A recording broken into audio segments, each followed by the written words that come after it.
हाँ जी, तो आज हम करने वाले हैं अकाउंटिंग प्रिंसिपल, जो हमारा अकाउंटिंग का थर्ड चैप्टर है। Accounting principle, meaning of accounting principles. Unlike in the past when accounting statements were largely needed by the proprietors, उन्होंने कहा कि पास्ट में जो अकाउंटिंग स्टेटमेंट रहती थी हमारी, जैसे trading account, PNL, balance sheet, cash flow, fund flow, है ना, ये जो स्टेटमेंट रहती थी वो लार्जली नीड रहती थी सिर्फ प्रोप्राइटर्स के द्वारा। जो कंपनी के ओनर होते थे वही उनको ही इन स्टेटमेंट्स की रिक्वायरमेंट रहती थी।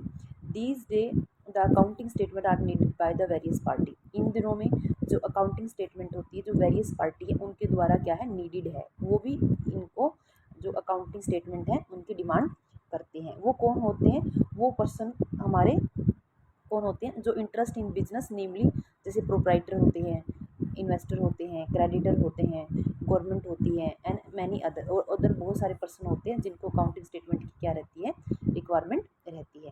तो हम कह सकते हैं कि पास्ट टाइम में तो अकाउंटिंग स्टेटमेंट सिर्फ प्रोप्राइटर के द्वारा ही नीडेड होती थी, लेकिन आज के दिनों में जो अकाउंटिंग स्टेटमेंट्स होती हैं उनको वेरियस जो पार्टी होती है उनके द्वारा इसकी डिमांड की जाती है। जो वेरियस पार्टी में उन्होंने बोला है कि उसमें आते हैं प्रोप्राइटर, इन्वेस्टर, क्रेडिटर, गवर्नमेंट और अदर फैक्टर। इसके बाद वो कहते हैं कि accounting statements disclose the profitability and solvency of the business of the various party. जो अकाउंटिंग स्टेटमेंट्स होती हैं वो डिस्क्लोज करती है, वो बताती है प्रॉफिटेबिलिटी की, जो फर्म है, जो बिजनेस है, उसकी प्रॉफिटेबिलिटी क्या है, मतलब कितनी प्रॉफिट कितना अर्न कर रही है, और सोल्वेंसी क्या है, और उसकी कैपेसिटी क्या है अपने एक्सपेंसेस, अपने डेट्स को पे करने की।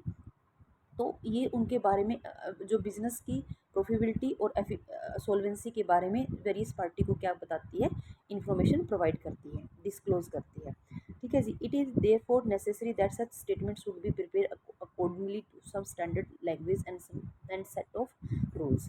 तो इसलिए उन्होंने बोला है कि ये जो स्टेटमेंट है वो इतनी ज़रूरी है कि जो आउटसाइडर को क्या करती है, कंपनी की सोल्वेंसी और उसकी प्रॉफिटेबिलिटी के बारे में बताती है। इसलिए ज़रूरी होता है कि जो ये अकाउंटिंग स्टेटमेंट प्रिपेयर की जाती है वो कुछ स्टैंडर्ड लैंग्वेज में की जाए और कुछ सेट ऑफ रूल के साथ इसको क्या किया जाए, प्रिपेयर किया जाए।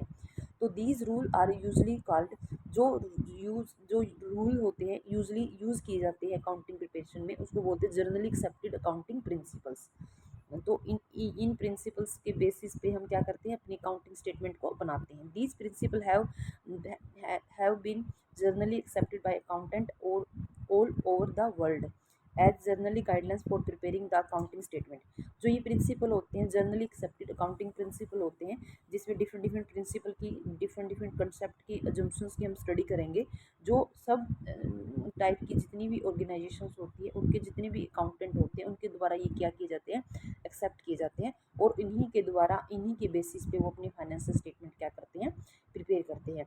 और ये प्रिंसिपल होते हैं, ये डेवलप किए जाते हैं over a course of a period for using reason common experience. और उन्होंने बोला है कि बहुत ही लॉन्ग टाइम के बाद ये जो कोर्सेज हैं, मतलब जो प्रिंसिपल्स हैं, उनको इन्होंने बनाया है, डेवलप किया है यूजेस के बेसिस पे, रीजन के बेसिस पे, कॉमन एक्सपीरियंस के बेसिस पे, हिस्टोरिकल प्रेसिडेंट के बेसिस पे, मतलब जो हमारे पूर्व उदाहरण होते हैं उनके बेसिस पे, स्टेटमेंट ऑफ इंडिविजुअल पे, प्रोफेशनल बॉडी के बेसिस पे, and regulation of government agency, और गवर्नमेंट एजेंसी की जो रेगुलेशंस होती है उनके बेसिस को उनको ध्यान में रखते हुए इन प्रिंसिपल्स को बहुत लॉन्ग टाइम के बाद क्या किया गया था, डेवलप किया गया था। तो हम कह सकते हैं कि रीजन है, कॉमन एक्सपीरियंस है, हिस्टोरिकल फैक्टर है, इंडिविजुअल स्टेटमेंट है, प्रोफेशनल बॉडी है, एंड गवर्नमेंट एजेंसी, इनकी रेगुलेशन है, उन सबको ध्यान में रखते हुए एक लंबे टाइम के बाद इन प्रिंसिपल को क्या किया गया था, बनाया गया था।